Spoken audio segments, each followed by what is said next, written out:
Hello student, आज हम लोग बात करेंगे basic feature of animals. It's means जो जंतु किंगडम एनिमलिया के अंतर्गत आते हैं उनके बेसिक लक्षण हैं।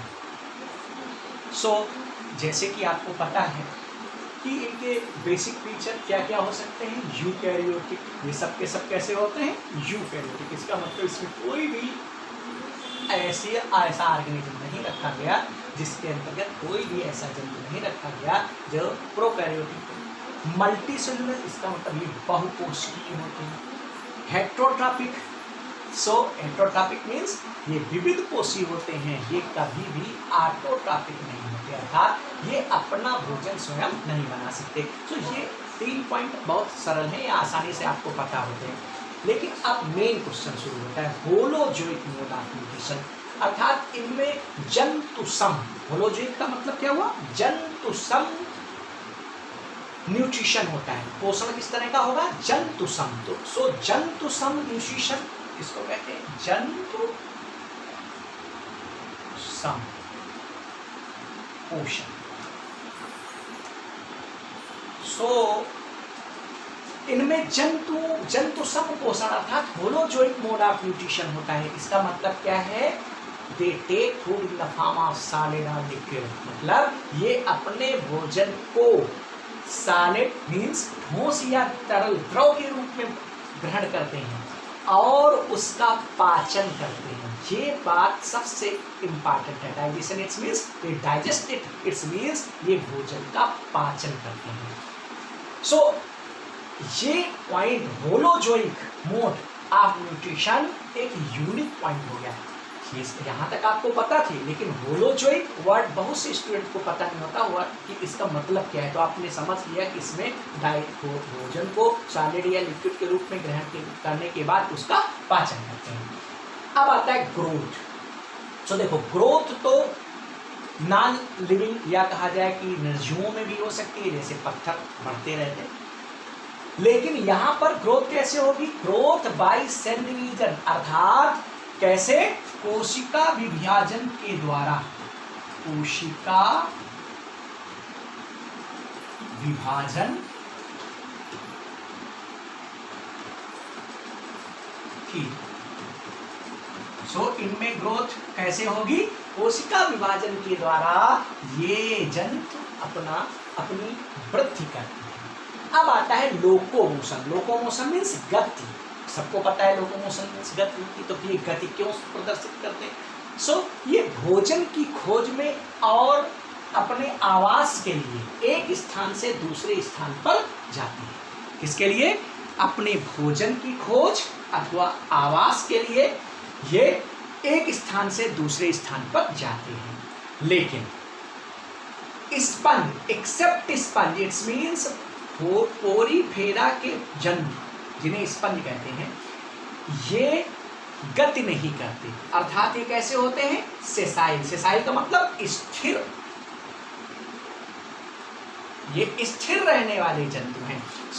एक्सेप्ट स्पंज अर्थात सारे एनिमल जो कि किसके अंतर्गत रखे गए हैं? एनिमलिया के अंतर्गत गए हैं, वो गति करते हैं। लेकिन एक फाइलम पोरीफेरा, जिसके अंतर्गत जो एनिमल आते हैं उनको क्या कहते हैं? स्पंज। वो स्पंज गति नहीं करते, वो कैसे होते हैं? स्थिर रहते हैं। ये पॉइंट सबसे इंपॉर्टेंट हो गया। After that nervous system and sensory control. दोस्त देखिए, यहाँ 4 स्टार बना दिए। क्यों? क्योंकि ये एक ऐसा यूनिक फीचर है, अन्य कोई भी कैरेक्टर किसी और किंगडम में पाया जा सकता है, लेकिन नर्वस सिस्टम किसी भी और सेंसरी कंट्रोल किसी भी और किंगडम में एक्सेप्ट मतलब एनिमलिया के अतिरिक्त और किसी किंगडम में नहीं पाया जाता। क्यों? क्योंकि जब जंतु एक स्थान से दूसरे स्थान पर गति करते हैं तो उन्हें बहुत ही संतुलन की आवश्यकता होती है। और संतुलन कैसे बनाया जाता है? नर्वस सिस्टम के द्वारा और सेंसरी आर्गन उस पर मदद करते हैं। नर्वस सिस्टम और सेंसरी कंट्रोल किस में पाया जाता है? सिर्फ एनिमलिया में। इसीलिए लिखा है unique feature found only in Animalia, मतलब ये सिर्फ एनिमैलिया के जंतुओं में पाया जाता है। ये एक यूनिक कैरेक्टर है, विशेष कैरेक्टर है। लेकिन अगेन एक्सेप्ट इन पोरीफेरा, अर्थात पोरीफेरा में नहीं पाया जाता। किसमें नहीं पाया जाता? पोरीफेरा में। सो अब फिर से समझने वाली बात है, आखिर एनिमैलिया के अंतर्गत कौन सा ऐसा फाइलम है जिसमें नर्वस सिस्टम नहीं पाया जाता? सो आंसर कौन सा होगा? सो आंसर होगा पोरीफेरा। इसका मतलब नर्वस सिस्टम सबसे पहले किस फाइलम में शुरू होता है? सो सिलेंट्रेटा में। सिलेंट्रेटा के जंतुओं से नर्वस सिस्टम प्रारंभ होता है। सो सिंपलेस्ट, सबसे सरल नर्वस सिस्टम किसमें पाया जाएगा? सिलेंट्रेटा में। अब इसके बाद बात करते हैं रिप्रोडक्शन की। तो देखो रिप्रोडक्शन सभी में होता है, चाहे वो मोनेरा के मेंबर हो, प्रोटिस्टा के हो, फंजाई हो, प्लांट, सभी रिप्रोडक्शन करते हैं, क्योंकि रिप्रोडक्शन का मतलब क्या है? अपने जैसी संतान को उत्पन्न करना।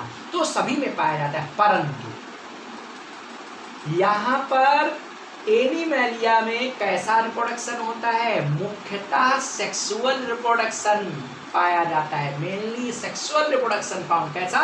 मुख्यतः सेक्सुअल रिप्रोडक्शन पाया जाता है। परंतु कुछ सरल जंतुओं में अलैंगिक जनन या एसेक्सुअल रिप्रोडक्शन भी पाया जाता है, जैसे पोरीफेरा के जंतुओं में, मीन्स स्पंज में अलैंगिक तथा लैंगिक दोनों होता है। इसी तरह से सिलेंट्रेटा में भी अलैंगिक और लैंगिक दोनों होता है। प्लेटीहेल्मिन्थीज में प्लेनेरिया एक एनिमल है जिसमें आपको पता है कि प्लेनेरिया में भी कैसा है, अगर इसको आप कई भागों में काट दोगे चाकू से तो ये हर भाग एक नया प्लेनेरिया बनाएगा। इसका मतलब प्लेटीहेल्मिन्थीज के कुछ जंतुओं में भी अलैंगिक जनन पाया जाता है। सो इस तरह से आपने देखा कि यहाँ पर रिप्रोडक्शन तो होता है, लेकिन इसमें मेनली किस तरह का रिप्रोडक्शन होता है? इसमें सेक्सुअल रिप्रोडक्शन मेन है। तो अब देखो यूनिक पॉइंट कौन कौन से आते हैं? सबसे लोकोमोशन, नर्वस सिस्टम और रिप्रोडक्शन, जिसमें सेक्सुअल रिप्रोडक्शन पाया जाता है। हमने इसका आपको हार्ड कॉपी भी दे दी है, उसमें डिटेल हिंदी लिखी होगी और ऐसे आप इसको तैयार कर लीजिए। Okay, thank you.